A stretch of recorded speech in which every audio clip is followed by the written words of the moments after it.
Good morning and welcome to MHDC's Vantage Point interview series. I'm Denny Brennan, the Executive Director of the Massachusetts Health Data Consortium, and I want to welcome you to today's conversation with Dr. Larry Garber from the Reliant Medical Group. Before we get into the interview itself, let me provide you with a few details about today's webinar. The webinar and the interview session will be approximately 90 minutes in length. We've set aside about 60 minutes for the interview itself and about 30 minutes for questions. If you have questions during the course of the presentation, please enter them into the questions panel on your GoToWebinar screen. We will be reviewing questions as they come across the transom, and we'll be asking them at the end of the presentation, or if they're relevant to the conversation at hand, we'll entertain those questions there. I should also add that you are in listen-only mode and that this webinar is being recorded so that you will have access to it in recorded form on our website in just a few days. We encourage everyone to tweet today's webinar. If you are so inclined, you can see MHDC's Twitter handle @MaHealthData. You can see Dr. Garber's Reliant Medical Group @GetReliant, and the event hashtags @MHDC Vantage Point or pound MHDC Vantage Point and pound MHDC Garber. Okay, MHDC Garber, I'll get that correct. As I mentioned, we will be answering your questions as you type them into the Q&A pane, probably at the end of the presentation, but we'll keep an eye on them if they make for good discussion points during the course of the discussion. And please take a moment at the end of today's presentation to provide your feedback in our electronic survey.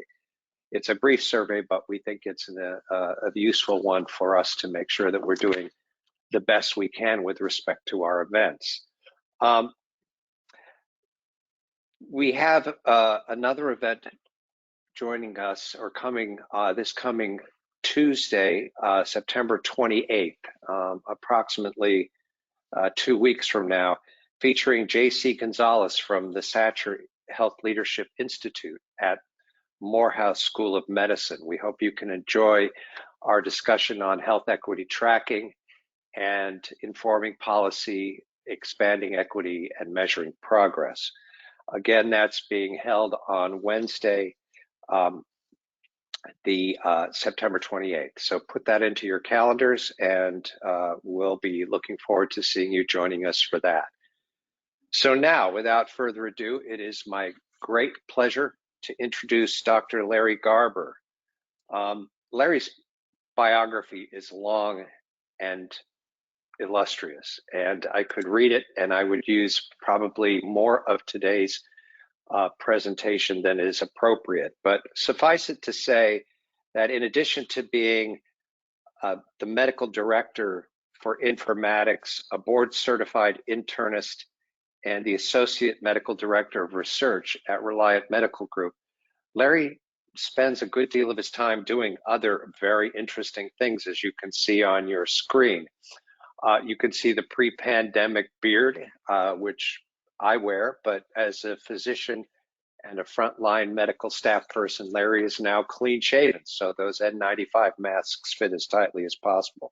We appreciate the sacrifice. I know I would appreciate that sacrifice.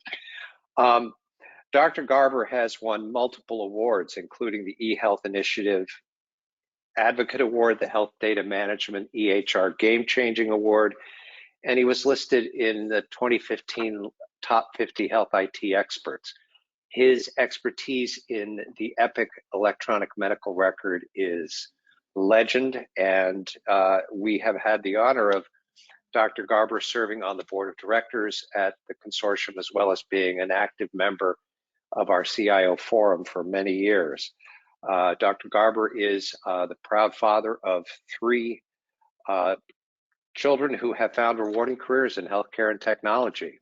The apple didn't fall too far from the tree, and He travels extensively, as you can see also in the photographs, with his wife, who is the more adventurous of the pair, I gather, and he has traveled to the heights of Mount Kilimanjaro, the depths of the Great Barrier Reef, with a 360-degree camera, as you can see him holding on his selfie stick in the picture, to erupting volcanoes in Iceland and dozens of other countries around the world. So with that, I want to welcome Larry Garber. Welcome, Larry. Thanks, Denny. Thanks for having me. It's my pleasure to have you. It's good to see you. We have an interview planned today with a number of questions, and as is always the case, it's best to start at the beginning. So you and I have talked a number of times, but one of the things that has come out of our conversations is, as I mentioned with respect to your children, you came from a family that was, as I described it, a curious family. Can you talk a little bit about your family, your background, and share with us a little bit about your curious family? Sure. My parents were scientists, and I think that had a huge impact on my life. I mean, I spent my entire childhood, right through high school, traveling around the country in search of wild moose, trilobite fossils, and geodes, and we never found them. I mean, decades of searching and camping and visiting all these amazing places along the way, never finding the things that we were searching for. I mean, there's probably a life lesson there that my parents taught me, that it's not always about the destination. There, it's cliche, but a lot of life is truly about the journey. I mean, we went to a lot of amazing places. Not all of them were amazing. My mom and dad took me to an asbestos mine. They thought that would be a fun thing to do, to go visit where they mine asbestos. It was an active mine and lots of asbestos flying all over the place. And I challenged her, recently. My mom's 88 years old now, and I said, "So, what in the world were you thinking, taking us to an asbestos mine?"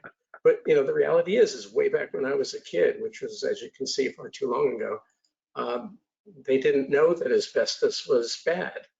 So I said, "Well, okay, at least you didn't take us to a uranium mine." And she said, "Oh no, we did."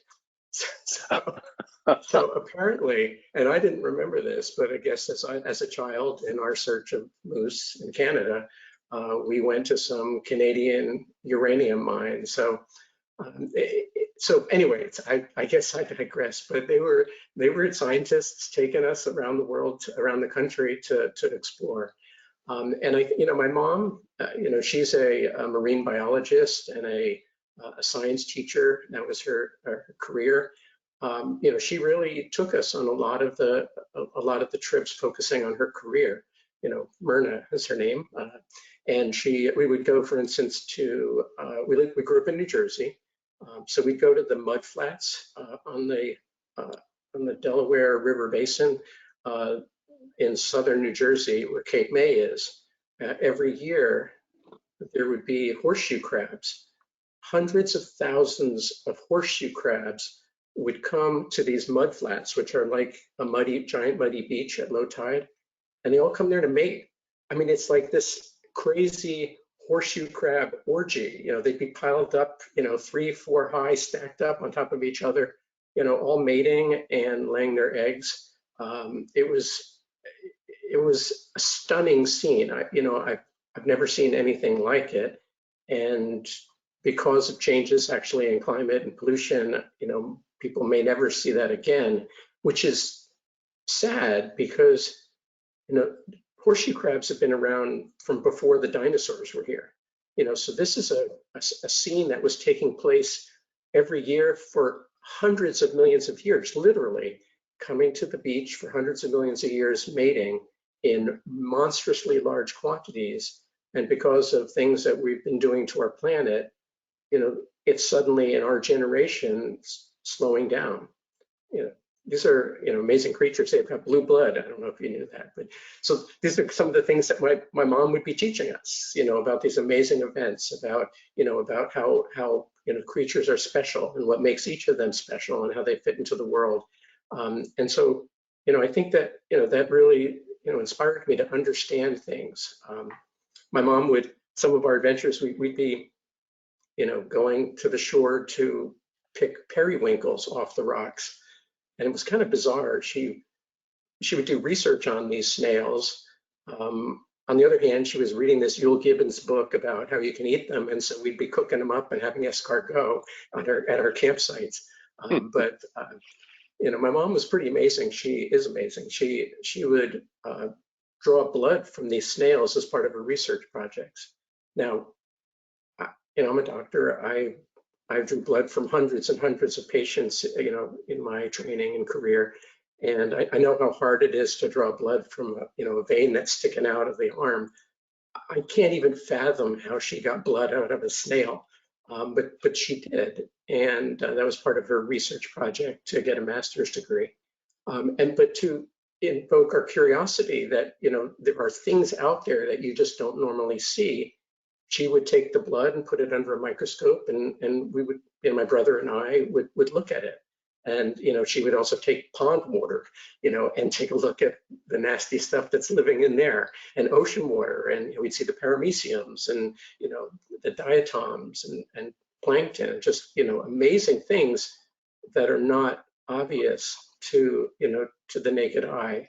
And again, that made me think more about being curious and trying to understand how things work. How does the world work?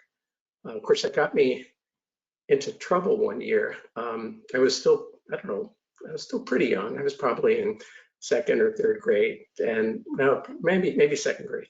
And I went up to my mom and I said, "So, Mom, how is it that women urinate out the side of their thigh?" And she's like, "What the hell's wrong with my son?" I was like, "No. I mean, obviously, you urinate, women urinate out the side of their thigh. How does that even work?"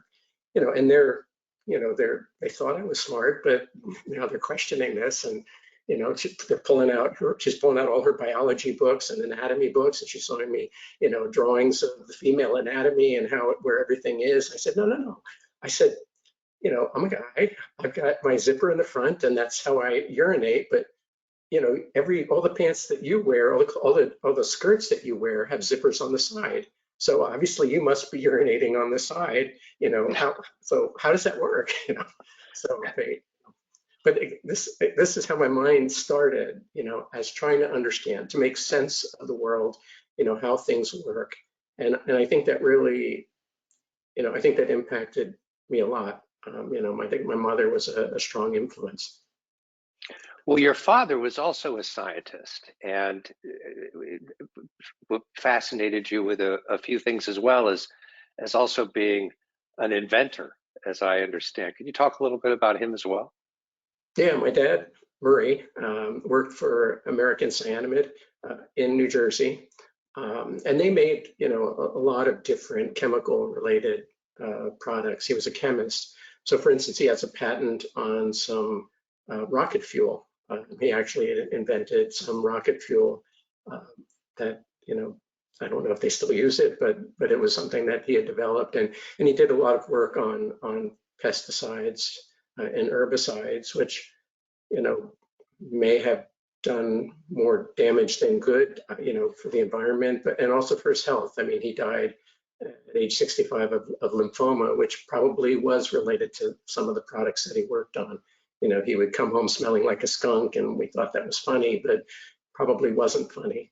But he was a chemist, he was a scientist, and everything was scientific thinking. So for instance, my brother and I were young. I think we were like 8 and 10 years old. Starting to be curious about things like cigarettes, alcohol. And so he came home one day with a test tube, in his pocket. He pulls this out and he says, "Boys, this is a cigarette. Do you want to smoke?"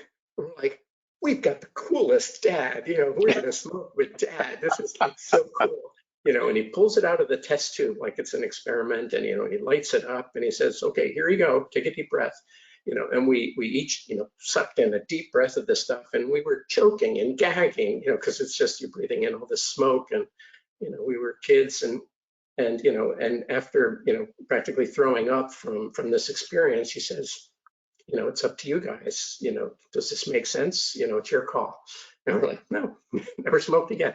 It was his scientific mind, making this a science experiment, and really, taught us a lesson to not think about just what everybody does. Make decisions yourself. In fact, that wasn't the only thing he brought home in a test tube. We came home one night. He came home one night, and the house was dark. And he said, "Hey, boys, brother Gary and I," he said, "I want to show you something. Take a look upstairs." And the hallway upstairs was dark. And so we walk up there, and there's this green glow, and it was the first glow stick. So American Cyanamid it made an offshoot called Cyalume. And what they had done, and we didn't really make the connection at the time, was they hired my brother and I, and probably a few other kids and employees, to go out and capture fireflies. And so I think they paid us a penny a firefly. So we would go out at night with jars, and we'd capture all these fireflies, and we would give them to my father, who gave them to the other scientists at American Cyanamid, and they studied the chemistry of the firefly's bioluminescence, and they created Cyalume, which is now the glow sticks that we all use. So I guess to some degree, I played a role in creating glow sticks. On the other hand, I probably also played a role in the demise of fireflies. And a penny each. There they go. Right. Long time to carry this guilt, but I'm confessing it now on this broadcast. But so this is, and actually you can take a look. Cyalume still exists as a company. Ironic, I just took a look. They're up here in Massachusetts. But we developed it. So my father was also, I think, gave me to think about science and scientific methods. As we think about my life. So now we go into a section of your growing up that I call, or after our interviews, I call Adventures in Science. Essentially, where you start school and you start taking what your parents instilled in you, that curiosity, that scientific thinking at a very young age, and you show up at school, and it's only the beginning. You start experimenting and trying all sorts of things. Could you talk a little bit about sort of your education and how that was a launching pad for the experimental Larry Garber? Yeah, I think it was. I think it wasn't just my parents that kind of got me on this, but also my mother's brother, my Uncle Shelley. He got us got me an electronic kit when I was young. In fact, he got me a lot of electronic things. I got walkie-talkies, crystal radios, shortwave radios. These are, and a microscope actually. I mean, but a lot of the electronic stuff came from my uncle. And one of those things was an electronic kit where you got to understand how electricity works, and you could make this circuit where you'd close the switch and a light would turn on, or you could get a motor to turn on, or you could generate electricity from a solar panel. And so it got me to think about and understand these circuits. And so I think it was in third grade where I made an electromagnetic device for, I think it was for a science fair actually. And what you did is I made this circuit. You have a battery and you connect it up to this wire that you wrap around a nail that then goes to a light bulb that then comes back to the battery. Oh, and there's a switch in the middle there.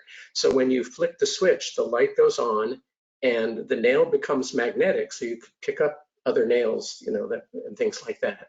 And so this was about electromagnetism. And so, which I just found it amazing that you could have electricity do something. And that kind of led to what I did the next year, where I made sort of a computer. This is in fourth grade. Okay, so I was 9 years old, so this puts me in the middle of the 60s. And what I did is I made this box and with a slit in the middle of it, and I had some light bulbs that were above that slit. Each one was number 1, number 2, number 3, number 4, number 5. So each of the bulbs were numbered. And I had these springs. In a pen, the ballpoint pen, there's a spring in there, a metal spring that has to click back. So I would take apart these ballpoint pens, and I would put these, I would set the spring up, attach it, and it would be touching a piece of metal. So what you would do is I'd have this card that would push in, and if there was no notch in the card, it would push the spring away. Or if there was a notch, it would leave the spring touching to the piece of metal. And so I would have on the card, it would say, what's 1 + 1? And I would have a little notch where the second spring was. So when you pushed it in, the second light would be lit up. Or what's 2 × 2? And you push it in and the fourth light would be lit up. So it was like this little computer, which, of course it was stupid and silly, but it got me into this idea that you can make things that can actually do stuff for you to become useful using electricity. And I actually, later on in high school, I tried to make an electronic calculator, because at that time they were starting to come out with integrated circuits, these dual inline,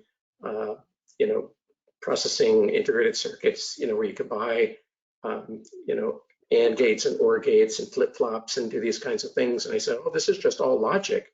So I can make, something that actually really does calculations. So I bought this, I bought these circuit boards that were, just copper clad. The whole thing's copper. And then what you do is you paint with something called resist, which, nobody does this anymore. You paint resist, this like tar, on where you want the wires to run. And then you drop it all in acid, and the acid erodes everything but where you put the resist for the wires. And then you drill the holes and you put the integrated circuits in. And I did all this thing. I put it in a box. I fired it up, and it never worked. It didn't work at all. And I mean, now I actually understand that it's not quite as simple as just the logic. There's actually electronics and capacitors that you have to throw in and pull up resistors and whatnot. But it's, it wasn't quite as simple as my simple mind thought. There wasn't an internet back then to figure out how to actually do this. And there's only a limited library. But it was this, it was playing around with electronics that, I could actually, in theory, do useful things. And that was fun. I found that exciting, that I could leverage one thing to do something else. Now you and a friend of yours, Garth, started getting into broadcasting. Could you talk a little bit about the launch of your radio career? Yeah. Yeah, so I was a radio broadcaster and a technical engineer. So Garth actually started a radio station. Garth Ansier, a brilliant guy, way ahead of his time. And we were in elementary school and high school together, and he had started a radio station. Actually, it was first broadcast out of one of my friend's basements, Ted Levine's basement, and it was a carrier current AM radio station. It could broadcast, not miles, but hundreds of feet is how far it would broadcast. But it worked, and so he started that. I think, he either bought or made this mixing console so that you could have microphones and, turntables, bringing all the stuff in, mixing it and sending it off to the transmitter to broadcast. And eventually, I think we got kicked out of Ted's basement. And so I moved it into my garage, and we wrapped wires around the rafters to be the antenna and to try to, boost the signal. And so we had this set up in my garage. And somehow along the way, we were fighting with Garth, and I don't know, I have no idea what we were fighting over, but we really got him upset to the point where in the middle of a broadcast day, he went in and he unplugged his mixing console. We're broadcasting, and he unplugs his mixing console and picks it up and takes it home. It was his, but he picked it up and took it home. and we're like freaking out. I'm clicking the microphone to an amplifier to connect it directly to the, to our transmitter. I think we're saying like Mayday, Mayday, which you don't do on a radio station, but we had no idea what you're supposed to say when things are falling apart. And so I'm scrambling, ended up, finding potentiometers, and I'm making a mixer, mixing console sort of on the fly. And I eventually built a real one that we could use. And we were so mad at Garth that we wrote up a charter, and we wrote in that charter that Garth Ancier and none of his children or his children's children can ever be part of this radio station in perpetuity. We were just, completely kicked him out of this, and we went on then to, when we got into high school, we ended up, applying to the FCC, and we actually got a real license for a real radio station, an FM radio station. You're listening to Lawrence Community Radio, 89.7 FM. And so, it was a real radio station. We were all licensed and broadcasting out of the high school. And the radio station eventually folded. What's interesting though is that Garth, who we kicked out, ended up becoming, a president at Fox Entertainment, Walt Disney Studios, NBC Entertainment, BBC. I mean, he was a rock star, and we completely burned our bridges. I know he's doing well, and hello if you ever hear anything about this. But there might be another life lesson here about that you don't want to burn bridges. You have to be kind to all the people you meet along the way, no matter what's going on. Especially in this political climate, there are reasons he probably walked away for a very good reason with that transmitter, because probably we were being jerks, and so I think it does make sense that you learn to work with the people, no matter what their opinions are, respect them, and understand where they're coming from, and don't burn your bridges, because someday these people might be your boss, or you might need them That's for right. some time, and you should help them along their way too. So that was fun. So you're now moving into high school, and computers are becoming a bigger part of the world around you.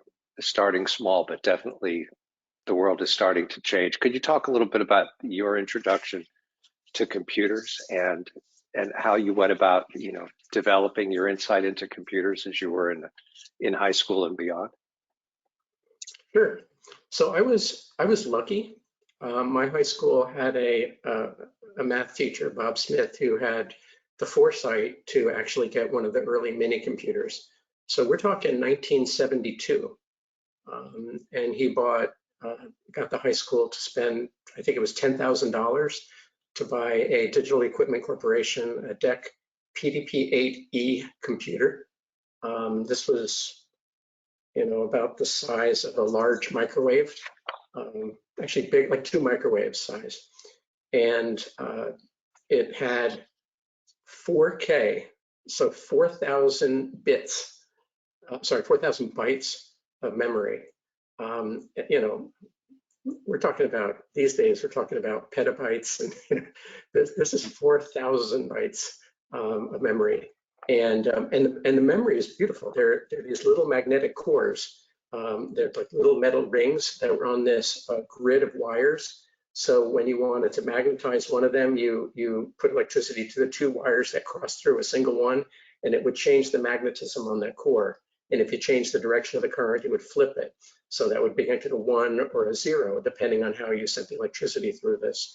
And so this core plane had 4,000 times 12, so 48,000 of these little magnetic rings, and that's how this memory worked.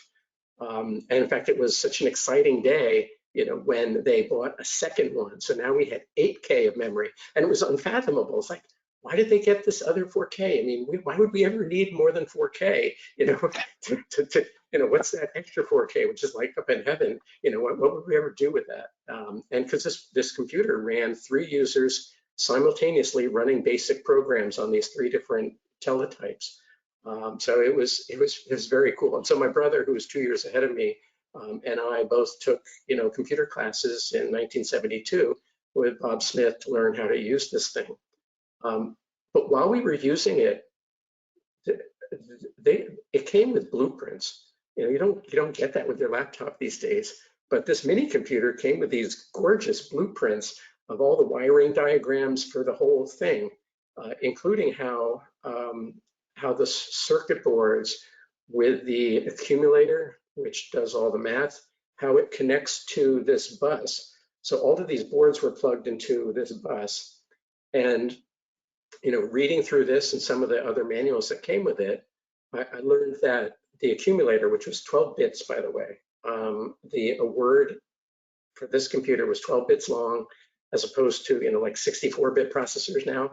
This was 12 bits, and it was made up of 2 bytes that were 6 bits long, which I have no idea why they did that. But in any event, when you have a number in this accumulator and you're adding, let's say it goes 1, 2, 3, so in binary it's 1, 1, 1, 1, 1, 0, 1, 1, 1, 0, 0, 1, 0, 1. As you're adding this up, when it gets to being all ones, if you add one more digit, it goes back to 0, but there's a link bit. There's like an overflow. When it's all ones and you add one more, the link bit turns to a 1. So it just lets the computer know that there was an overflow. And that link bit was connected to the bus. So I said, every time I add it up to 1, 1, 1, 1, 1, and then add another, it switches that link bit from 1 to 0 to 1 to 0. I said, if I connected that to an amplifier, I'd actually make a square wave. It would be a 1, and it'd be a 0, 1, 0. And I could put that connected to a speaker and make music. So back in the early 70s, I would connect to the computer this link bit to an amplifier to a speaker, and what I would do is I figured out what number I had to start with in the computer, in the accumulator, to then increase it so that when it overflows, it flips it, and I'd put that same number in, and I'd figure out what number does middle C, what number does D, E, and F, and so I figured out the whole scale of a piano, what numbers I had to start with, and then I would put in, play music. So they had an assembly at my high school where everybody came, all 800 students came, and I played Eine kleine Nacht music on my computer, sitting on the stage, going through, flipping the bits and playing out this music. Here it was like 1974, doing computer music. So it was really, it was a lot of fun. We lived right near Princeton University, so Bob Smith also got us access to a real mainframe computer in Princeton, where I'd actually did computer music there as well. With the paper cards that you put into this IBM 360 mainframe, and it had this monstrously large program to play about 10 seconds of a gong sound, that you'd get on this. It would come out on this paper tape, and you'd have to run a magnetic tape, and you then have to run it through a digital to analog converter, and then that would come out into a speaker. But it would make the sound of a gong. Now it blows my mind to think about how easy it is to play music compared to how much effort it took back then. In fact, I did go one step further with that. Is in college I was doing DNA analysis. We were sequencing. As part of my senior thesis, we were sequencing a plasmid, which is like a piece of DNA that's almost like a virus that infects other critters, bacteria and whatnot. And I played that DNA sequence as music. So all of the A, the T, the C, the G that were in the genetic sequence, I applied them to notes because we thought, gee, maybe you could get some insight into patterns by listening to it as music. Now you can't. It didn't work, right? I mean, and I did write a program. My senior thesis was to write ILANA, the interactive language for the analysis of nucleic acids. So, here it was, this was in 1979, I wrote a program that would take a DNA sequence and analyze it. We were taking transfer RNA and figuring out how it folds back on itself, how it matches so that it can figure out the secondary structure of these to figure out how they might function. And so I had this whole language that I wrote that Rutgers was using to figure out how these molecules fold. I mean, now they've got these monstrously large programs that can figure this out in the tertiary structures, and and that's how they can figure out how the COVID virus works and the different what things are exposed. But this all started with some work that I was doing back in the 70s. Well, you did some interesting work too in the world of being a locksmith. Can you want to share a little bit about about that with us?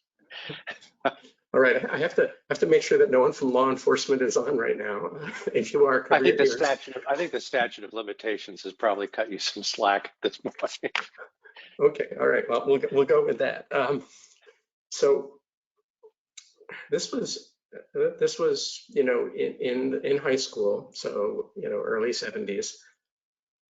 My parents, again, I was trying to understand how the world works. I was always asking, how does this work? How does that work? And they actually bought me a book called How Things Work. And so I was bored one summer, if you can imagine that. And I was sort of looking at my these padlocks.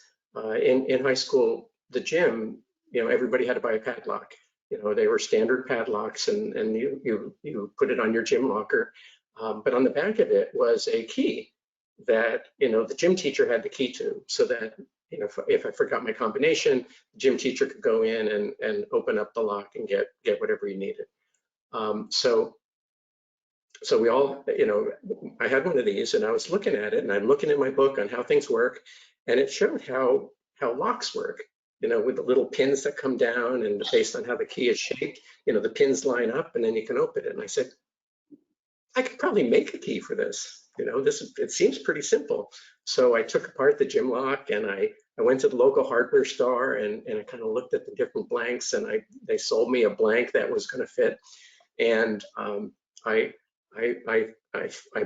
filed open the tumbler of the lock, and I figured out how long each pin was, and I filed down the key so that each groove was exactly the right depth to line these up, and voila, I made the master key to the gym lockers. And I thought it was cool. My brother thought it was cool, and that was it. We never did anything with it. Until later the next school year, my brother comes to me and said, hey, do you still have that key that opens up the gym lockers? I said, well, yeah, why? He said, well, there's this guy in my class who, is bragging that he, broke into the principal's, the main office where the principal is, and he stole the master key to the high school. And he said, that would be really useful for us to go get extra time to use the computer at nights and weekends. I'm like, so can you borrow? And oh, by the way, he's bragging that he's hidden it in his gym locker. And so this light bulb went off. It's like, well, wait, he's got it in the gym locker. I've got the key to his gym locker. So sure enough, my brother went in, opened up, his gym locker, took the master key, locked it all back up, and now we had the master key to the high school. And this guy couldn't complain to anybody. What's he going to do? Say, hey, that master key that I stole illegally? Well, now someone stole it from me? No. So my brother and I now had the master key to our high school. We're good kids. I mean, we didn't do anything bad, So we would use it to break into the high school, to get into the computer so that we could get more computer time. And this is, to be honest, this is when I made my computer music. Bob Smith would not have let me open up the computer and connect wires to his $10,000 computer, to play computer music. I had to confess that later on when I had it working and everything. He had a fit, but on the other hand, he was actually kind of proud of me. And I didn't confess that we were breaking in on nights and weekends to make that happen. But that's what we did, and it was great. And I never told my mom about it, who actually was a biology teacher at my high school. She taught John Stewart. He wasn't John Stewart back then, but she was his science teacher. He was a good student, a little bit of a joker in the class, no surprise.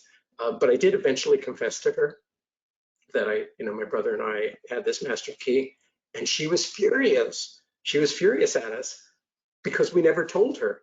She said it was so annoying for her to be a teacher and have to get into the storage closet, and she never had a key to that, so she'd ask to beg for people to get the key to the storage closet so she could get her supplies.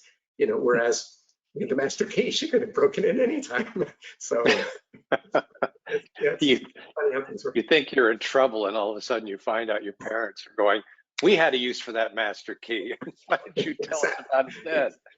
Exactly. So maybe, criminal minds work in grew in my family. I don't know. Criminal inspiration. So this confidence, this sort of curiosity, and you took this curiosity before you went to college, and you sort of were involved in a number of activities that that inspired your confidence. Your curiosity enabled you to sort of open the door, but you also had some experiences that gave you greater confidence that you could do more as a person, as a scientist, as a curious individual. Can you talk a little bit about those experiences? Yeah. So one of the other things Bob Smith did when I was in high school is he put my name in as an applicant. I had no idea he did this, to something called the National Youth Science Camp. And so this was a camp in West Virginia where they take two of the top science students from every state to go to spend a month in West Virginia, in this camp. It's almost like a Boy Scout camp, doing all sorts of different science activities and outdoor activities and art activities. And so I was selected to represent as one of New Jersey's representatives, and which was cool. It was the first time I'd ever been on an airplane. We flew down to West Virginia and met amazing people. I mean, the kids that I was there with, one of them taught me how to shave. I mean, taught me some of the tricks in shaving, but also just, we would have competitions like, who can write a program that figures out, prime numbers faster and stuff like that. So it was really an intellectually curious group of people. And some of the lecturers that came there, there was this guy, Isidore Adler, who was a NASA Apollo scientist, who would lecture to us on, black holes and antimatter, stuff that I had never thought about before. I didn't get that in high school. And so, my mind was completely blown listening to this kind of stuff, and really expanded my mind in the way, to think about things and to think about the future. But one of the other things that I think really impacted me from the science camp is that they would have us do, physical outdoor challenges that I, yes, we went camping around around the country, but I never did rock climbing. I mean, technical rock climbing. So, I was in okay shape. I was a little guy. I'm still a little guy, 150-pound, weakling. And so they, took us on this technical rock climbing adventure up Seneca Rocks in West Virginia. So you're climbing up the face of a cliff, and then as you go up, just to make it harder, there's this outcropping that you have to kind of reach and go over and around and over to get to the top. And so, I had no idea that this was even humanly possible by, mere mortals. And, yes, we were belayed, we've got ropes kind of holding us to catch us, but but good thing, we had the lead guy, who really knew what he was doing. He went first, and he was the one, holding us as we went up. So we knew if we fell, he's got us. So, I'm climbing up, and I'm able to make it over this ridge, and successfully make it up to the top. And then what I didn't know is that actually he wasn't the one belaying me, but actually it was the guy who climbed before me was now in the belaying spot. And so they strapped me in, you're tied to a tree, tied to a tree trunk, And then you're holding the rope for the next person who's coming up so that if you fall, you're catching that person. And so, I'm doing my thing, and all of a sudden, the guy who's behind me screams, and I've got him. I've caught him, and and we're pulling him up, and getting him over that ridge. And this was a big guy who's behind me. He's, a 300-pound football player from, the Midwest, and to see the look on his face when he came over the ridge, and to see that this little 150-pound weakling was the guy who saved his life as opposed to the real rock climber, was amazing for me. He was amazed too, but it was the fact that you can do more, if you're smart, if you're careful, if you're meticulous, you can actually be more powerful than you think you can be. And I think this has helped me in other things I've done in my life. I mean, as we got older, and my adventurous wife, took me, we climbed Mount Kilimanjaro, which, in Africa, it's 20,000 feet.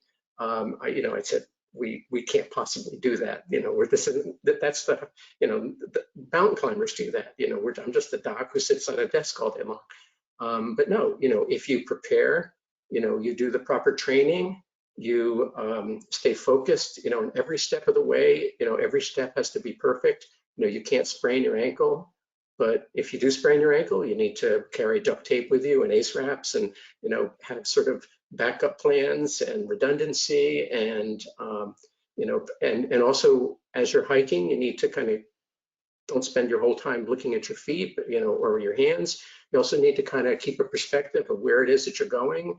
Also, you need to every now and then take a look behind you and take a look at where you've gone and feel proud of that and celebrate. I mean, and and you can make it. We made it up to the top of Kilimanjaro. For the healthcare people on this call, our oxygen saturations were 69%.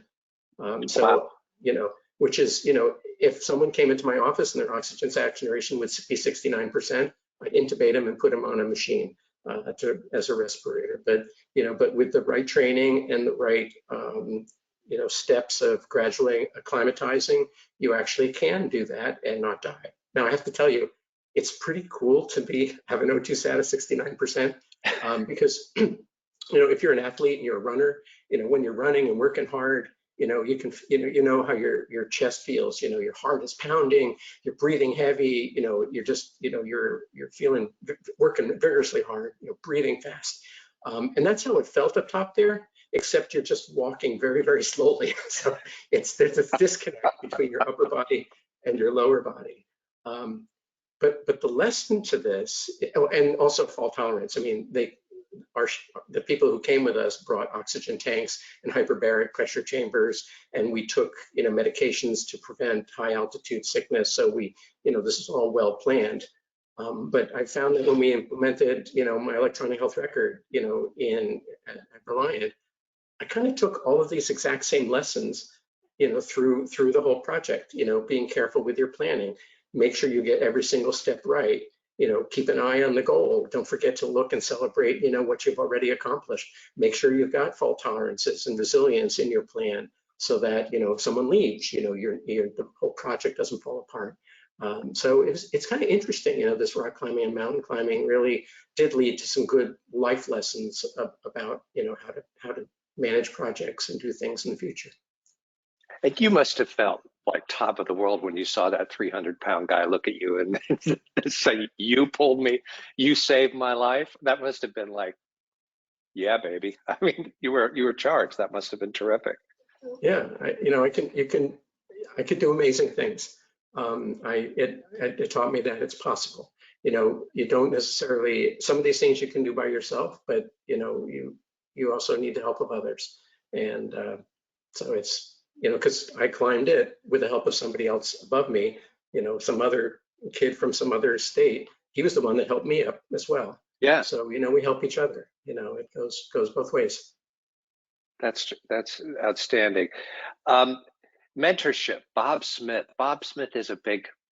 You've mentioned him several times already with respect to the deck computer that he got the school to buy. His getting you into this science camp. Mentorship, is a big part of our lives. whether we're on the giving end or the receiving end. And you've had some unique experiences, and Bob Smith kind of is one of the folks who rises to the top. Could you talk a little bit about Bob and what, more about his mentorship and what that meant to you? Yeah, I didn't even realize it at the time that he was my mentor. But you know, he gave me the opportunity to use the computers. He, you know, gave me the time to use it. He made me go beyond just using the computer and learning how to use it. But, the programs I would write, we made this horse racing program and, it randomized the horse race. But he's like, well, can you make the display actually show, a graph of the horses progressing? It's like, yeah, I think I can do that. Can you make it make sounds, ring the bell, when the person wins? Yeah, I think I can do that. So he's always pushing to do, to be better than that. He was always pushing to, to have me do more. I joined he set up a math league and had me join that. He set up a chess club. I didn't join that, but and also it wasn't just me that he mentored. I even saw, Hope, who was probably the smartest person I've ever met in my entire life, who was a year ahead of me.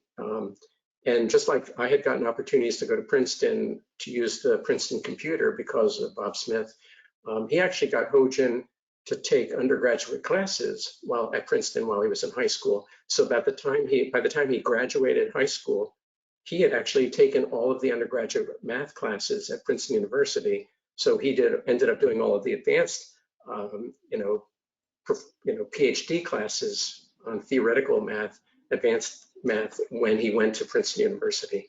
And so he gave people opportunities to go beyond what was the normal course of things. And I think in retrospect, I realized how important that was to me. And sometimes he didn't realize he was mentoring me. My high school had a jelly bean contest. That they, in the library, they had this jar of jelly beans, and if you could figure out the number of jelly beans, I think you won $20 or something like that. And so he's having this very loud verbal conversation with the head of physics, Mr. Grazel, and they were arguing about how many jelly beans there are and how you figure it out. And so, I thought that was kind of interesting. And so my mother, who is a Virgo, that means she collects everything, had a jar that was identical to the one that they had in the display. So I took the jar, I bought a small sample of jelly beans that were about the same, looked like they were the same ones that were in the jar. And I, put them in a measuring cup to see how much volume they took up. And then from that, I figured out, well, okay, so if they fill up the whole jar, this is how many jelly beans there must be. And so I put in my guess, and they had this bet, Mr. Grazel and Bob Smith, they had a bet on this, for who was going to win. And I won because I was like within one jelly bean of the number of jelly beans in the jar, and they were only like 5 or 10 off. So they were furious, but they were the ones that inspired me to think about this and do it. So it's funny how things work out. And I had mentors, even in med school. Rodolfo Linas was a brilliant guy who almost changed my career. I mean, he showed me when I was a first year in med school, he had this brain that he had taken out of a mouse and was keeping it alive, and he made the brain cough. He tickled the vagus nerve and had sensors on the phrenic nerve, which controls the diaphragm. And by triggering the vagus nerve, the phrenic nerve would trigger as if it was trying to move the diaphragm. It just completely blew my mind. I almost went into biomedical engineering and became an MD PhD just to try to do some of the stuff that he was working on. He was doing machine learning. We had me read about tensor analysis, back in the 70s, which is now how a lot of the machine learning is done. It was way ahead of his time. But again, that could have changed my career. It didn't. But but it's things like that that really, he was out there trying to open my mind, telling me to do things that I normally wouldn't have done. And that's what mentors do. Well, talk about how you do the same for others. I mean, you have three kids who are successful in their own right. You've had the opportunity to mentor others. How did you turn this around and apply what you learned from folks like, from folks like Bob Smith? Yeah, as I said, it wasn't until later in life that I realized that I had been mentored. And to some degree, I also probably didn't realize I was mentoring others. And it's a good thing to do.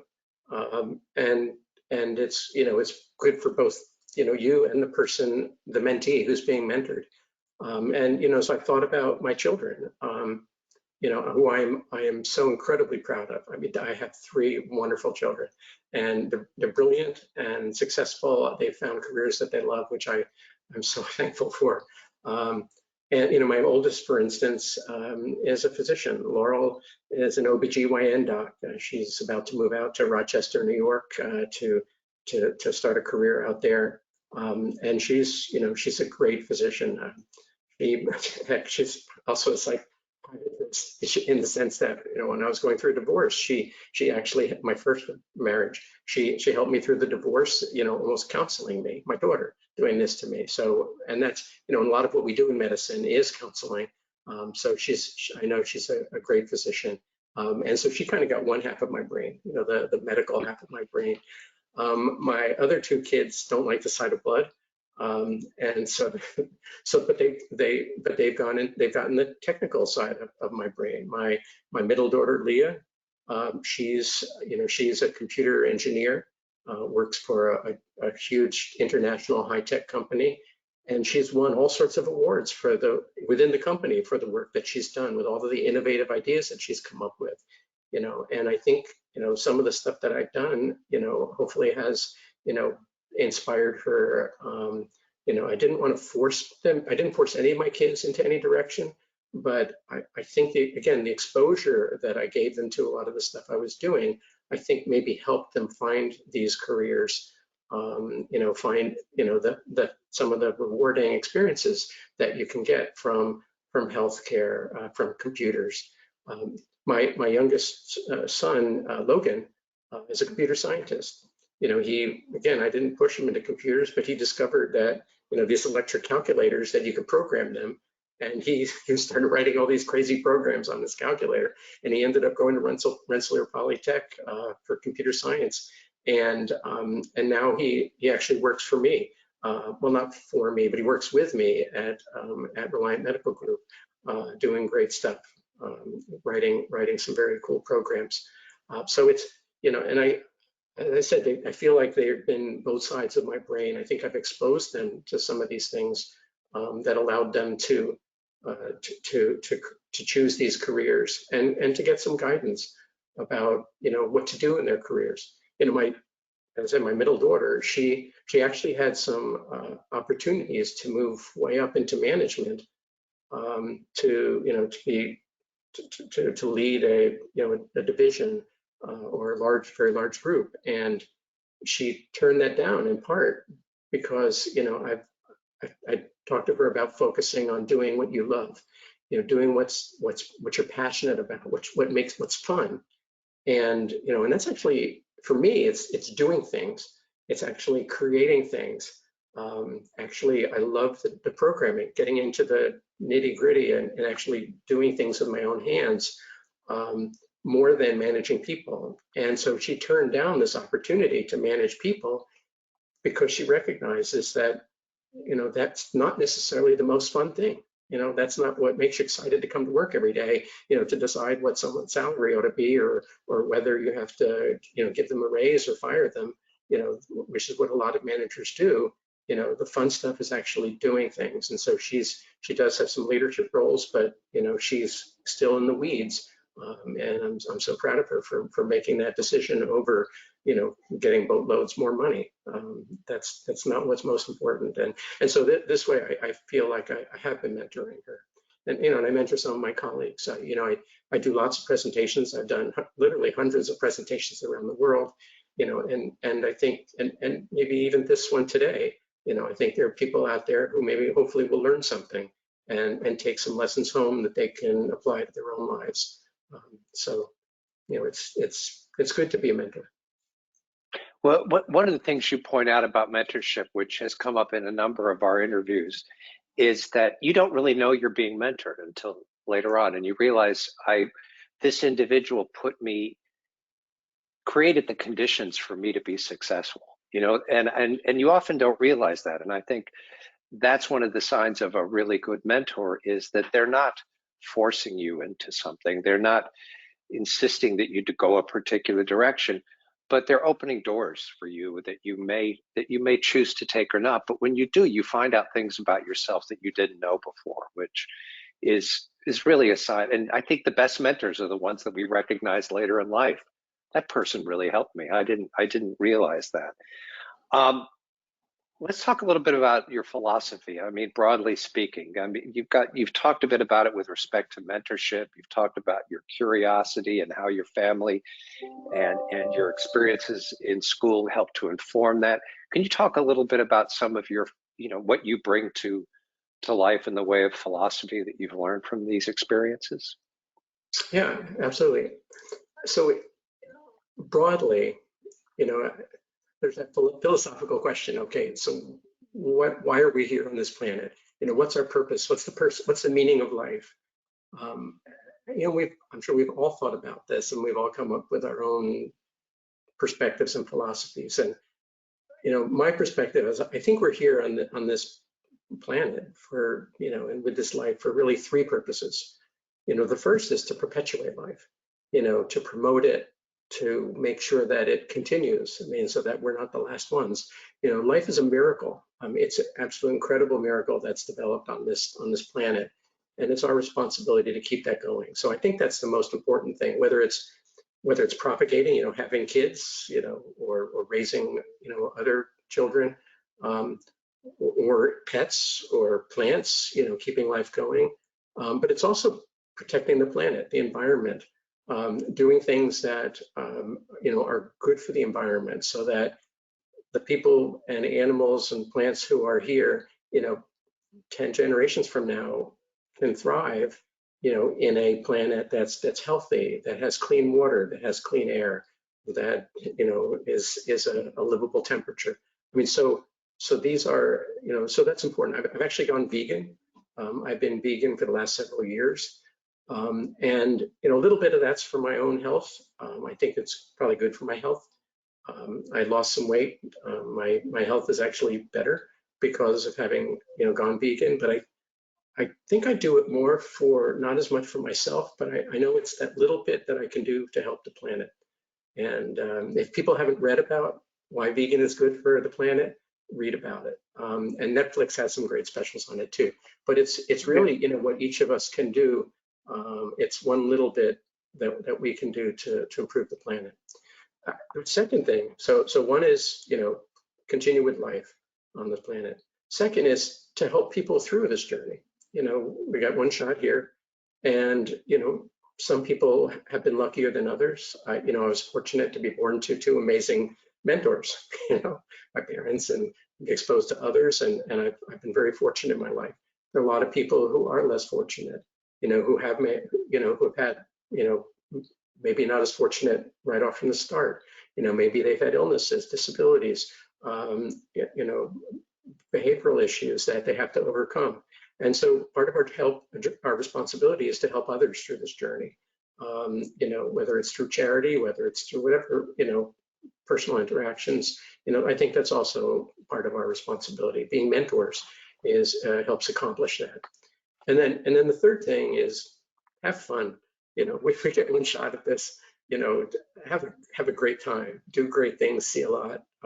We travel all over the place. My wife Laura, who's a retired physician, but thank God she's adventurous. I mean, I think she's really broadened my life experiences through some of these travels that we do. I have a wonderful life, and she's definitely contributed to it. Because besides my vacations, which I go all around the world, I've also done, I enjoy my work. I've chosen and molded my career to be one that I love. I'm passionate about it. I love going to work every day. It's got a variety of things. Every day I'm doing something different. or multiple things that are different. So, and and there's a saying which is true, which is enjoy what you do and you'll never work a day in your life. That's how I feel, and I think that's part of so much of our life is about work. So you got to think less about money and think more about what makes you really love going to work every day and having fun. Now, this is, not to get technical all of a sudden, but, there's an interesting application of your philosophy with respect to what you've done at Reliant with e-flags. Could you talk a little bit about, sort of bringing innovation into the EMR, into the practice that you have at Reliant, and what that program is and how it reflects a lot of what you've learned? Sure. Yeah. I think so. Throughout my career, I've learned all these different things, and I also, I guess one of the things I did was I'd gotten this $1.5 million grant to create Safe Health, which was the secure architecture for exchanging healthcare information. So we set up a health information exchange from this federal grant back in, well, the grant was in 2005. We didn't go live until 2009, but and it's still live, not as a health information exchange, but now as an event notification service in Central Mass. And through that project, I had learned probably my last important piece about life was that in order to be successful in some project, and this may be one of the most important things I figured out, is that you have to accomplish three things as you plan and do this project. You have to make sure that everyone who's involved, all the stakeholders, have to find value in it. And it's not just that you see value in it. Oh, I got this cool gadget and widget, and I'm going to have these people use it. No, that doesn't count. The people who are going to use it have to recognize that it's valuable to them. So that's the first thing, is a value. Everyone has to see value in it. Second thing is it has to be, it has to fit into real life workflows. You can't have, when I was putting in this health information exchange, a lot of the ones that were out there right then, and heck, some of the ones that are out there now, you have to you have to leave your electronic health record and go out to a separate website to go look up the health information exchange. People don't do that. Doctors don't do that. Nurses don't do that. They don't have time. They're busy. So, you have to make it fit into their normal workflow, show the information in the electronic health record, and make it work for patients too. If they have to go through crazy consenting processes, they're not going to do it either. And then the third thing is that you have to develop trust. Everyone has to trust the system. The docs and the nurses who are using these electronic health records, and you're putting in some new question that they have to answer, they have to trust that this is being done for a good reason, and not to track how many hours they're working and whether they're being the most productive, and that it's actually there to help them. And same thing with and patients, they need to trust that the service is not to steal money from them, or to and that it's safe, that it's not going to be to showing up on the front page of the newspaper because you haven't secured it. So there's all these trust issues that you have to get right, and you really need to get all three right. So I call these the three U's. It has to be useful, usable, and you have to develop trust. So you have to get those three things right. So I applied that and all these other things that I've learned to when Reliant was getting kicked out of their old buildings. We had about a dozen buildings that we were in, and they were old buildings, and the lease ran out, and due to the contracts written 30 years ago, we actually couldn't afford to stay in these buildings. So we built a dozen brand new buildings, or remodeled some of them. And this was a great opportunity. It was a chance that we, all of us said, okay, the things that we work on, each of us had different perspectives thinking about these new buildings. How can we make them better? How can we make the experience better for patients? How can we make the experience better for our physicians and staff, and other healthcare providers who work in these buildings? And so we redesigned them. Dr. Schilling did amazing work. He led these lean processes to come up with new workflows, and I was responsible for a lot of the new technologies to support those and new ideas. And so one of the things throughout my career that I hated was we used these plastic flags. The people who started Reliant Medical Group, actually, was Fallon Clinic a long time ago. These folks, John Fallon, like 80 years ago, 90 years ago. He was from the Mayo Clinic. He trained at Mayo Clinic, and they had developed a system of plastic flags, different colored plastic flags that you would flip the flags, either sticking them out or closing them to let you know what the status of the room is, to communicate to other people. So that the nurses, the medical assistants knew what was going on in the room, or I knew when the patient was ready for me. And we'd forget to flip the flags. My wife was notorious for forgetting to flip them, and they would be yelling at her and yelling at us, "You didn't flip the flag," and then it got really complicated because then there would be all these different room statuses, about, oh, they need this kind of immunization or a different procedure. So combinations of colors would mean different things, and we'd have to put like this big sheet of paper. Okay, this is the combination for that, and this means that, and this means that, and it was crazy. And then going into the new building, our hallways were sort of in a U shape. So you actually couldn't even look down one hallway to see all the flags. So a nurse would have to kind of walk the halls to be able to see the status of all the rooms. And this was just getting stupid and unsustainable. And I'd actually experimented with putting little switches, little micro switches underneath the flags so that when you flip them, it would flick the switch and maybe turn on a light. That didn't work. So I came up with this idea with a team of other people, including my son Logan, and Scott Pilot and Sean McCarthy. We each took different parts to solving different parts of the puzzles and different technologies. And what we came up with is something called eFlags, the electronic flashing light alerting and guidance system. And what it was is there were two multicolor LED lights over the room, a push button that you hit when you're going in, a push button you hit when you're going out, and sensors around the rooms. We had a door sensor to let you know the status of the door, motion sensors inside the room to know if there was motion, so we'll know when the room is empty. And I wrote most of the program in Cache, which is mumps, in Epic, as well as a program on the Raspberry Pi computers that ran this. So each Raspberry Pi could run 20 different exam rooms. Turns out the Raspberry Pi can't run 20 different exam rooms because it doesn't have enough input and output circuits. So I had to design these circuit boards, which gets back to my screw up in high school where I had made one and it didn't work.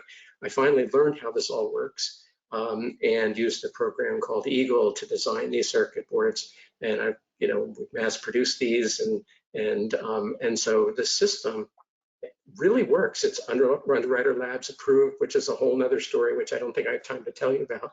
But we got it certified and FCC approved, so that it's not sending out excessive electromagnetic radiation. And we've got it live in almost 600 exam rooms around the clinic. It's been live for the last several years. But it was really an exercise in the 3 U's, making sure that we could make sure that everybody understood why it's important to hit that button. And then we added some fault tolerance. So if the doc forgets to hit the button and you log into Epic in the exam room, it says, okay, Garber's obviously in the exam room because he just logged in. The dummy forgot to hit the button. Well, we'll simulate hitting the button. We'll change the light for him. And so this was all built into the system, and it pages staff, and it makes it easier for everybody. Everybody sees the value in it. It's efficient, and people trust it. It really does work. So all those things applied came to congealed into this eFlags project. Well, it does make a lot of sense to see how things did come together in this, and to produce something as innovative as this that is more than just I don't want to say more than just medicine, because medicine in and of itself is an enormously difficult undertaking. But on top of that, to add this kind of innovation to make the process of practice much, much better seems to be, sort of, like you said, you can do it better if you're careful, if you follow through, if you engage people, if you're doing something that's useful and understandable. People will help you make it successful. What among the questions I have to ask you that have come across the board, you grew up with a lot of different interests. What made you settle on medicine, instead of biomedical engineering or genetic, biogenetics or some other field? What made you settle on medicine and being an internist to boot? It probably goes all the way back to my uncle, because what he did was he bought he brought home baby chicks and baby ducks and baby finches for my mother. And so I think he sparked my mother's interest in biology. And so then she sparked my interest in biology. So, drawing blood out of snails. I mean, and all of the different things that she showed us in the biology field made me really interested in all of the things that are involved in healthcare. But I was really listening and leaning towards computers as as the high school got a computer, and I was just really loving it. But then, I would go to Princeton University and I would stay there late at night because, I'd have to go after school. And this was at a point where my older brother would also be going to, Princeton University at night. He had the car, so he would drive us. And we would stay there, after midnight, still working on our programs. And the place would be mobbed with all of these Princeton University computer science majors, downstairs in the basement in this dark, artificially lit fluorescent light basement, to all hours of the night. And it made me think, okay, I love computers, but do I want to spend my life in the basement, with no windows? I love the outdoors, and it just didn't feel right for that to be my career. And my brother kind of took the path of, he became a biochemistry major and he headed off to medical school. And so I ended up, I followed my brother a lot. He was a great mentor of me as well, 2 years older than me. He was a cardiologist at Beth Israel in Boston before he died of a brain tumor at age 42. But Gary was, amazing guy, and he taught me a lot as well, mentored me. So I followed his path, and I loved it, but I never really lost the computer side.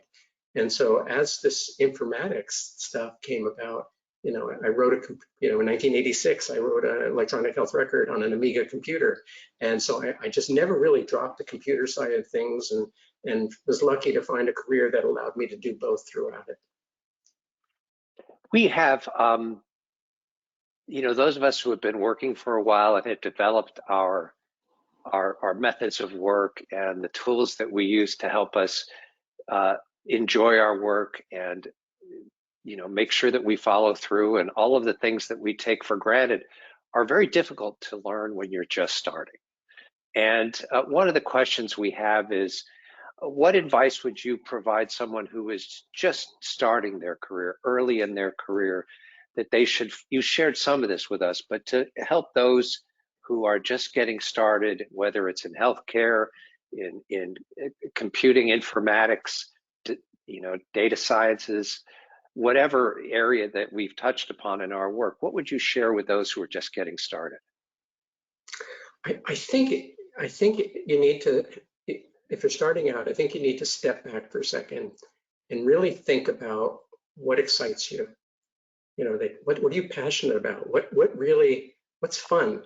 What is it in your life that you're willing to keep working through midnight, on because it's exciting to you and it's fun, and it gives you pleasure, if you solve this problem or do this thing, and it could be anything. I mean, sometimes it's actually helping other people, sometimes it's, solving a problem, sometimes it's creating, maybe it's art, or music, but figure out what are those things that you're really truly passionate about.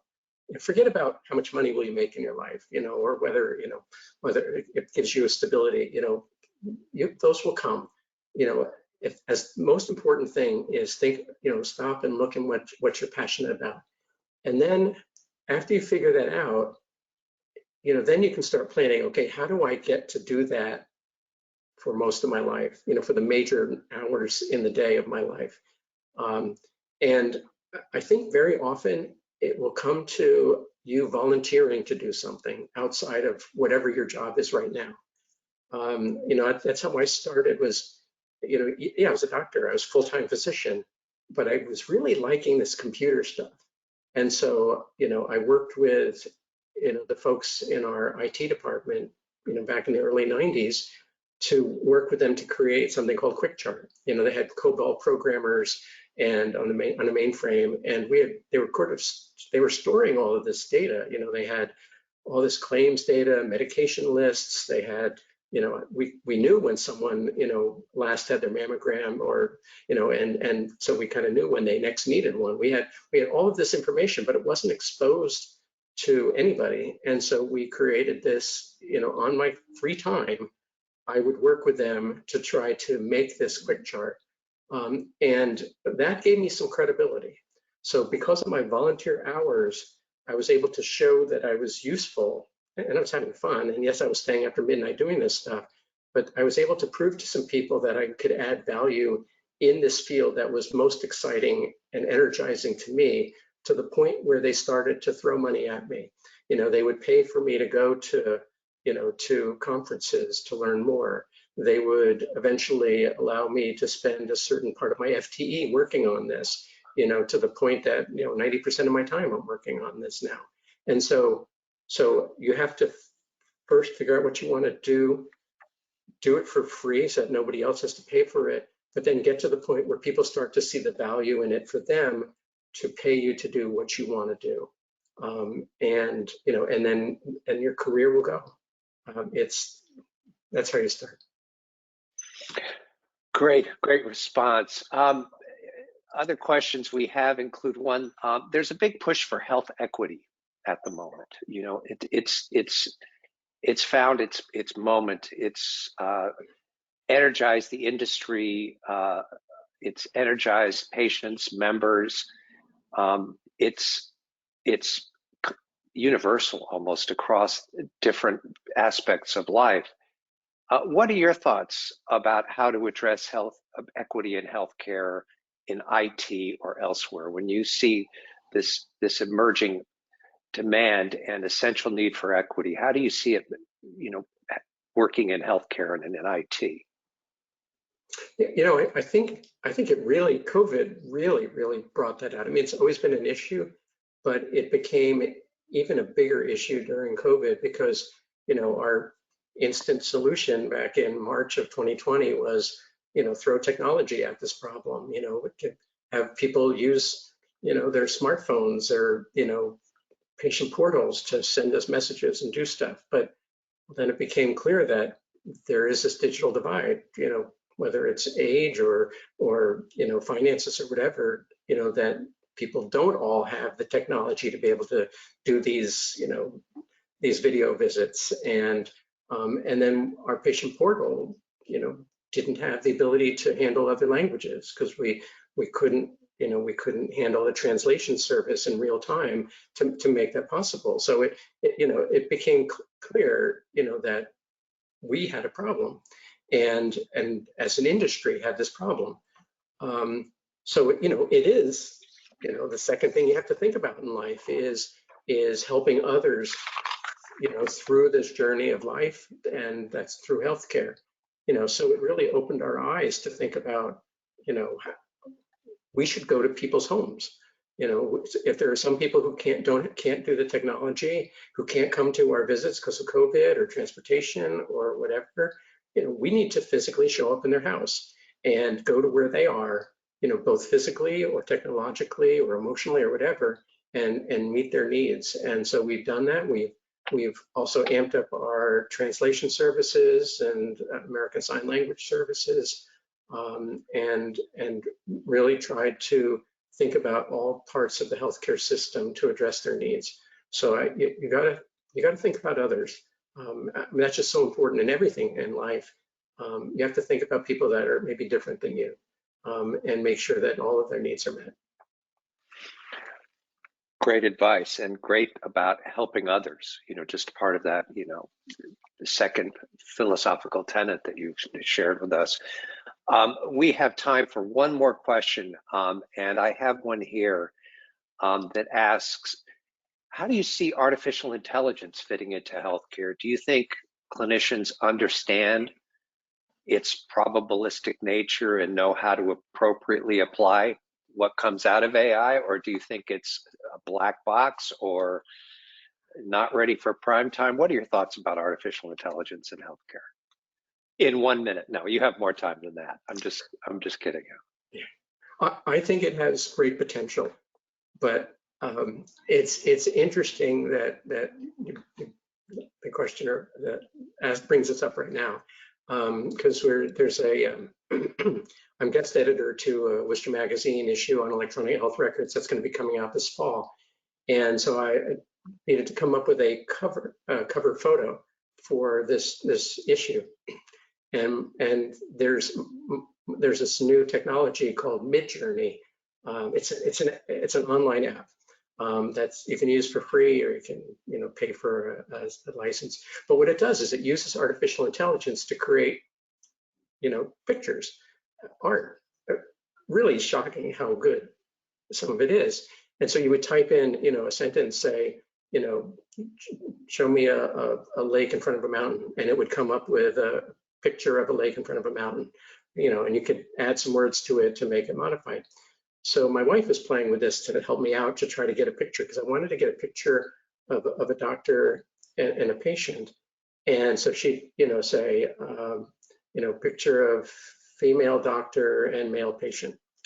And what it would do is it was constantly showing a picture of a white male doctor. No matter what she was typing in to get this, it was, the patient might have been female, but the doctor was always a white male. And so there's this unconscious bias in this artificial intelligence on the photo that's showing up there. And they've discovered this in other parts of the artificial intelligence as well. So we have to be conscious of the unconscious bias that's built into these systems, that where they're getting their data from and how it can inappropriately show things. I mean, I've got a symptom checker that we implemented that's using some artificial intelligence, and it does a phenomenal job. And it's helpful to patients, it's helpful to us, it's doing very well. And there are many other applications that are going to come out with artificial intelligence, but we have to be proactive to think about what flaws might be coming out from the system that we put in. Larry, with the limited time that we have remaining, just a few minutes, do you have any parting words or final words that thoughts that you can leave with us as a closing, as a way for us to sort of walk away from our conversation, our interview with an insight of yours? Any final parting thoughts? Have a plan to do the right thing in life. We get one shot here. Well, most people believe we have one shot. So, make good use of that time.